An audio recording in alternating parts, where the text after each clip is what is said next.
Welcome to YouTube channel science सरल भाषा में। वीडियो को पूरा देखें और लाइक सब्सक्राइब एवं शेयर जरूर करें।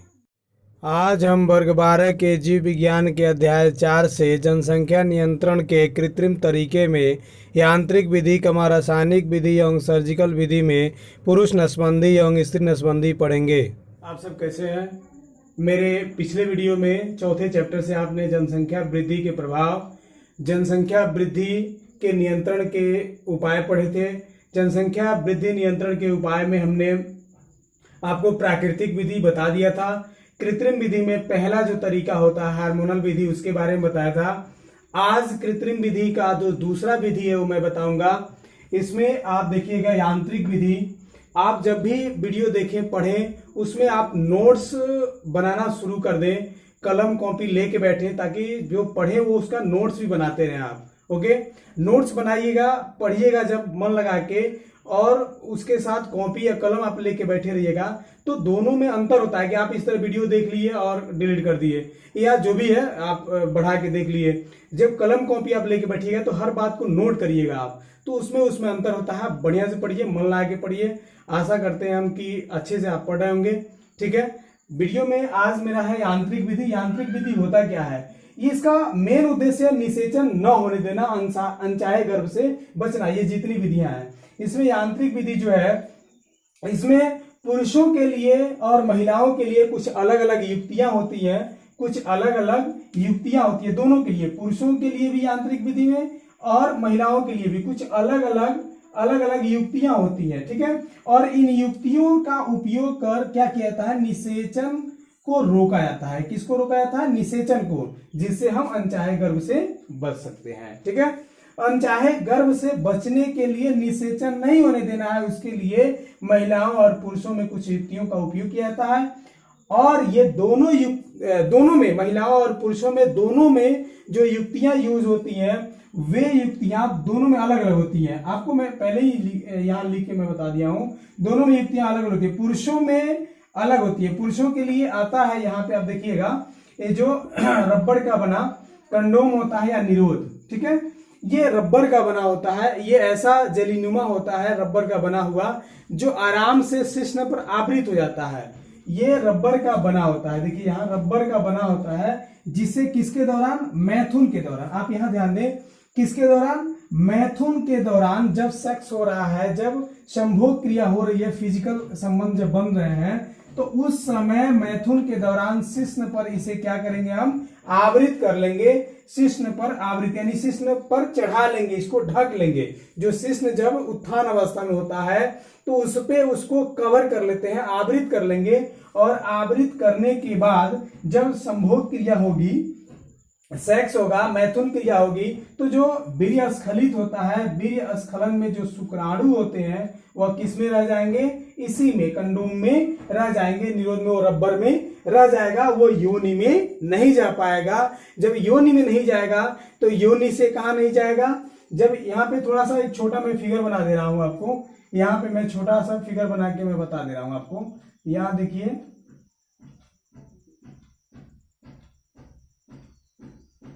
इसको मैं मिटका दे रहा हूं, आप स्क्रीनशॉट थोड़ा ले ले, स्क्रीनशॉट ले लीजिएगा तो ठीक रहेगा, नोट्स बनाने में मदद आएगा। ले लिया?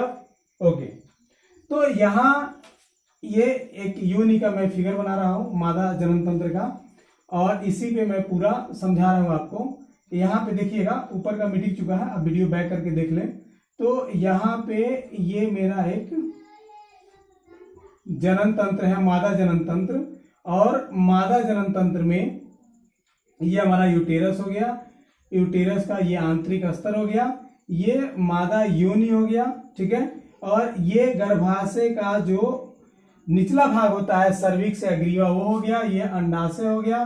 ठीक है, अंडाशय से अंडाणु निकलकर निर्मोचित होगा, ऊपर जाएगा, और जहां पे इम्पुलरी स्थमस जंक्शन होता है वहीं पे शुक्राणु और किसका? अंडाणु का संयुग्मन होता है, मिलन होता है, और वहीं पे निषेचन क्रिया संपन्न होती है। तो जब संभोग हो रहा है तो वीर्य जो स्खलित होगा वो इसी में होता है, योनि में। ये योनि है, मादा योनि है ये। ठीक है, ये सर्विक्स है, यहाँ पे हाइमेन होता है, पतली जो झिल्ली होती है। ठीक है, अब यहाँ पे जब ये चीज लगाकर रबर का जो बना है कंडोम, जो पुरुष के लिए ये एक युक्ति है, जो यांत्रिक विधि है कंडोम, इसका जब यूज करके सेक्स होता है, संभोग होगा, तो जो संभोग के दौरान वीर्य स्खलित होगा वो योनि में नहीं होगा। किसमें नहीं होगा? योनि में नहीं होगा, वो कंडोम में ही वीर्य रह जाएगा, शुक्राणु, और उसी में से वो आराम से आप बाहर इसे कर सकते हैं और आप अनचाहे गर्भ से बच सकते हैं। जब शुक्राणु इसमें जाएगा ही नहीं तो ऊपर कहां से जाएगा? अंडाणु आए या ना आए उसे कोई मतलब नहीं है, शुक्राणु जा ही नहीं रहा है, तो निषेचन नहीं होगा, निषेचन नहीं होगा तो आप अनचाहे गर्भ से बच जाएंगे। इसके बाद से आता है महिलाओं के लिए क्या होता है, यांत्रिक विधि में कौन कौन सी युक्तियां होती है। तो आप महिलाओं में देखिएगा, महिलाओं में एक रबर का बना हुआ आता है डायफ्राम, इसका नाम है डायफ्राम। डायफ्राम, इसको ग्रीवा टोपी भी कहते हैं, ये ग्रीवा पे ही यूज होता है। इसको क्या किया जाता है महिलाओं द्वारा कि जो योनि के बाद ये ग्रीवा होता है, ठीक है, इसी के ग्रीवा पर इसको आरोपित कर लिया जाता है, लगा लिया जाता है, ऐसे टोपी की तरह ऐसे इसको लगा लिया जाता है। ठीक है, इसको मिटा दे रहे हैं आप, देखें ये हमारा डायफ्राम है या ग्रीवा टोपी। जब इसको ऐसे लगा लेंगे तो जब मैथुन क्रिया होगी, संभोग होगा, तो जो अगर पुरुष डायफ्राम यांत्रिक युक्ति का यूज नहीं कर रहा है, कंडोम का यूज नहीं कर रहा है, तो मादा अगर डायफ्राम का यूज कर ली है या जो ग्रीवा टोपी है उसका यूज कर ली है, उपयोग कर ली है, तो इसमें जो सेक्स होगा, संभोग होगा, इसमें जो वीर्य स्खलित होगा, यह वीर्य शुक्राणु इसमें निकलेंगे लेकिन यह योनि में ही रह जाएंगे। यह ग्रीवा में डायफ्राम लगने की वजह से ये ऊपर नहीं जा पाएंगे, ये ऊपर नहीं जा पाएंगे। ठीक है ना, जब ऊपर नहीं जाएंगे तो ये शुक्राणु कहाँ यहाँ नहीं पहुंच पाएंगे, क्योंकि निषेचन तो यही होना है। निषेचन जब वहां नहीं पहुंच पाएंगे, निषेचन नहीं होगा, तो आप अनचाहे गर्भ से बच सकते हैं। कब? जब यदि महिला यदि ये डायफ्राम का यूज किए। ये भी रबर का बना होता है, इसका रबर का बना होता है, कौन? डायफ्राम। अगला है, इसके अतिरिक्त महिलाओं के लिए कुछ और भी आंतरिक विधियां आती हैं इनके अतिरिक्त, उसको बोला जाता है इंट्रायूटेरिन डिवाइस। इंट्रायूटेरिन डिवाइस, इसका शॉर्ट फॉर्म नेम है आईयूडी। क्या नेम है? आईयूडी। आईयूडी का यूज हमेशा गर्भाशय में होता है। यह एक ऐसी युक्ति होती है जिसमें कुछ नाम भी दिए हैं आपको, देखिएगा, जैसे कॉपर टी दिया है, आप यहां ध्यान दें, जैसे यहाँ कॉपर टी दिया है, ठीक है, कॉपर 7 दिया है, उसके बाद से कॉपर टी 375 दिया है, 375, copper T 375, copper T, copper 7, copper T 375। ऐसी कुछ युक्तियां होती हैं जिनका यूज हमेशा यूटेरस में किया जाता है, यानी कि गर्भाशय में किया जाता है, या गर्भाशय के किसी भाग में अच्छे डॉक्टर की मदद से लगाई जाती है। यदि अच्छा डॉक्टर सलाह न दे, अच्छे डॉक्टर के संपर्क में नहीं आए, तो डिस्टर्ब भी हो जाता है, जिससे यूटेरस में बीमारियां भी हो सकती है, बहुत सारे इन्फेक्शन हो सकते हैं। तो इसके लिए आप अच्छे डॉक्टर से सलाह लेकर ये सब युक्तियों का, इन सब युक्तियों का मादाएं उपयोग करें। अच्छे डॉक्टर से उपयोग सलाह में मादा गर्भाशय में इसको आरोपित किया जाता है। आरोपित करने पर इससे कॉपर आयन निकलते हैं। क्या निकलते हैं?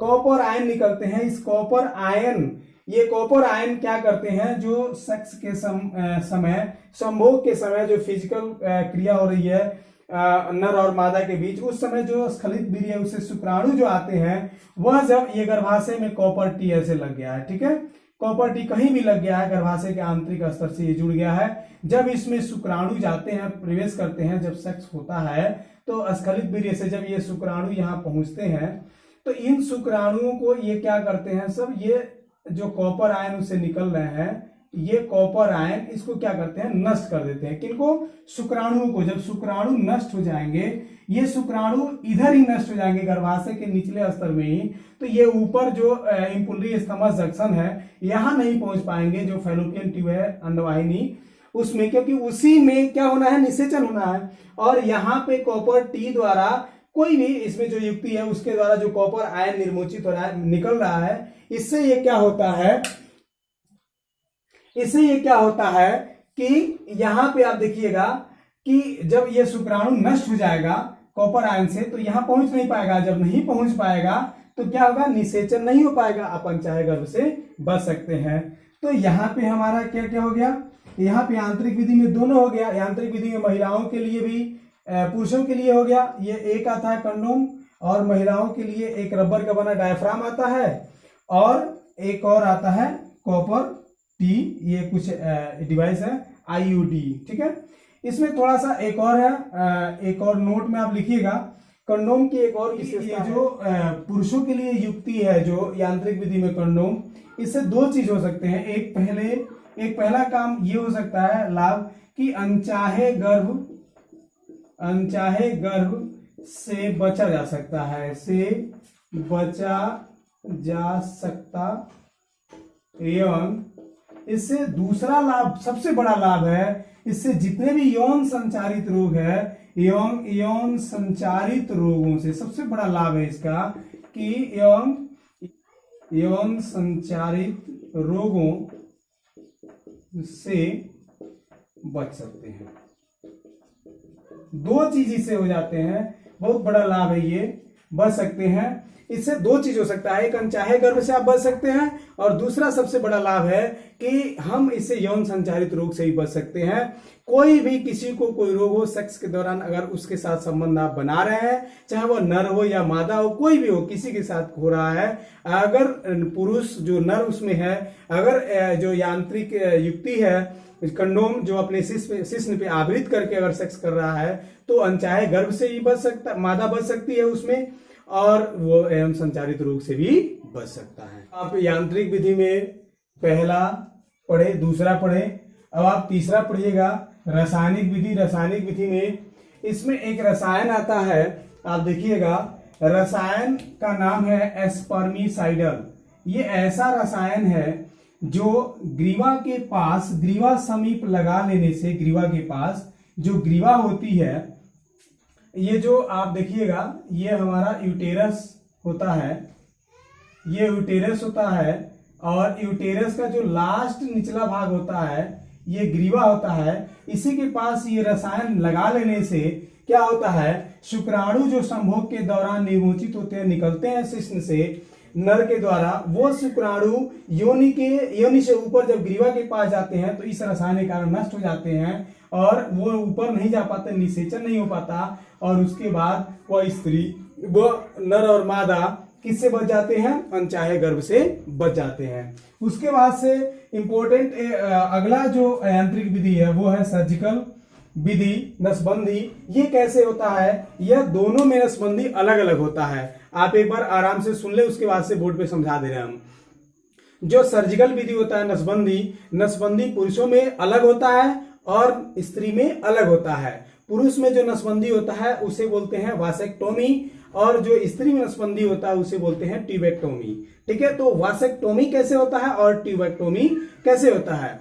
तो जो पुरुष में नसबंदी होता है नर में, वो नसबंदी में होता क्या है कि जो वृषण होता है, वृषण से जो शुक्राणु स्पर्म बनते हैं वो अधिवृषण में जाते हैं, और अधिवृषण से जब शुक्राशय, जो शुक्रवाहिनी होती है, सॉरी शुक्राशय नहीं, शुक्रवाहिनी जो होती है, शुक्र नलिका, उस शुक्र नलिका से ऊपर चढ़ती है। उसी शुक्र नलिका को, शुक्रवाहिनी को काट के धागे से बांध दिया जाता है। जब काट दिया जाता है, कट लगा दिया जाता है, कट लगाने के ऊपर का ऊपर और नीचे का नीचे मोड़कर धागे से बांध दिया जाता है। अब स्पर्म बनते तो हैं वृषण में, बट वह शुक्राशय में नहीं जा पाते, जो स्खलन के दौरान शिश्न, सेक्स के दौरान, संभोग के दौरान शिश्न के माध्यम से निकल पाए। वीर्य निकलता है, लसलसा पदार्थ निकलता है, बट उसमें स्पर्म नहीं होते हैं, क्योंकि शुक्राणु जो बन रहे हैं, स्पर्म बन रहे हैं वृषण में, वो ऊपर नहीं जा पाते। क्यों? क्योंकि कट लगा दिया गया है किसमें, शुक्रवाहिनी में। अब आराम से आप वीडियो बैक करके देख लें इसे। फिर उसके बाद से जो ट्यूबेक्टोमी होता है, स्त्री नसबंदी, वो कैसे होता है। स्त्री नसबंदी में मुख्य जो जननांग होता है स्त्री में, स्त्री जनन तंत्र में, वो होता है अंडा से। तो उसके नसबंदी में, ट्यूबेक्टोमी में किया क्या जाता है कि दोनों तरफ से जो दो जोड़े में, एक जोड़े में जो पाया जाता है अंडा से, उस अंडाशय से जो निर्मोचित अंड होते हैं, अंडाणु, वो किससे होते हैं, किससे आते हैं, गर्भाशय में या स्थमस सिंपुली जो जंक्शन होता है, वो उस पे कैसे आते हैं, अंडवाहिनी के मदद से। उस अंडवाहिनी में ही कट लगा दिया जाता है। उस अंडवाहिनी में कट लगा देने से वो अंडाणु जो निर्मोचित होते हैं वो आ नहीं पाते हैं, कहाँ, जो स्थमस सिंपुली जंक्शन होता है वहां पे, और शुक्राणु जाता है तो वहां पे अपने जो अवधि होती है उसको पूरा करके नष्ट हो जाता है। जो उसकी जीवन अवधि होती है उसे पूरा करके वो नष्ट हो जाता है कुछ घंटों में। तो इससे स्त्री नसबंदी में जो ये होता है अंडवाहिनी उसे काट दिया जाता है, और जो पुरुष नसबंदी होता है उस शुक्रवाहिनी को। ठीक है, आप एक बार फिगर के माध्यम से समझे। जो नर नसबंदी है उसमें क्या होता है, जो ये वृषण है, वृषण से जब शुक्राणु बन जाते हैं तो किस में जाते हैं, अधिवृषण में, और अधिवृषण से परिपक्व शुक्राणु शुक्रवाहिनी की मदद से ऊपर चढ़ते हैं। इसी शुक्रवाहिनी नली में कट लगा दिया जाता है। ऊपर कट लगाते हैं तो इस नली को ऊपर मोड़ के यहाँ एक धागे से बांध देते हैं, इसको नीचे मोड़ के यहाँ एक धागे से। इसी तरह इस एक जोड़े में होता है शुक्रवाहिनी, यानी कि दोनों वृषण से एक एक शुक्रवाहिनी निकलता है। ठीक है, इस तरह से ये वासेक्टोमी पूरा हो जाता है। ठीक है, उसके बाद से यहाँ पे इस फिगर में देखिए स्त्री नसबंदी ट्यूबेक्टोमी कैसे होता है। इसमें भी सेम देखिए क्या किया जाता है कि जो मुख्य जननांग होता है स्त्री जनन तंत्र का नाश है, इसी से अंडाणु निर्मोचित होकर यहाँ आएगा। तो निर्मोचित होकर इस अंडवाहिनी की मदद से यहाँ आएगा, तो इस अंडवाहिनी में ही कट लगा दिया जाता है। इस अंडवाहिनी में कट लगाया जाएगा तो इधर का वाहिनी कट लगेगा, तो इधर का मोड़कर इधर क्या किया जाएगा, एक धागे से बांध दिया जाएगा, और इधर का इधर। इसी तरह इसमें भी किया जाएगा, और दोनों अंडवाहिनी काटकर दोनों अंडवाहिनी को धागे से बांध दिया जाता है। इस तरह से अंड इम्पुल्ली स्तमक जंक्शन तक नहीं आ पाते, और शुक्राणु जाते हैं तो उनसे निषेचन नहीं कर पाते हैं। ठीक है, इस प्रकार से ये दोनों नसबंदी हो जाता है, और दोनों नसबंदी होने से क्या होता है, वो इस अनचाहे गर्भ से बच जाते हैं। तो जो जोड़ी होता है नर और मादा का, तो उस जोड़ी में एक का नसबंदी हो जाए तो एक का काम चल सकता है, क्योंकि अगर पुरुष का नसबंदी है तो शुक्राणु उसमें प्रवेश नहीं होगा, तो वो गर्भाशय में या जो स्थमक इम्पुल्ली जंक्शन हो तो वहां तक नहीं जाएगा, क्योंकि इसका शुक्राणु स्पर्म वृषण से आगे बढ़ ही नहीं सकता है, शुक्रवाहिनी कट लगा है। तो इस प्रकार से अनचाहे गर्भ से वो दोनों बच सकते हैं। ओके, तो इसमें यांत्रिक विधि में या जो जनसंख्या वृद्धि नियंत्रण विधियां हैं उनमें हम लगभग पूरा पढ़ चुके हैं। एक बच जा रहा है MTP, उसको मैं पढ़ा दूंगा अगले वीडियो में। से आज इतना ही, आप बढ़िया से पढ़ें, अच्छे से मन लगा के पढ़ें, पूरा वीडियो देखें, क्वेश्चन को बुक से हल करते रहें। मैं भी कभी कभी क्वेश्चन पूछते रहता हूँ। ओके।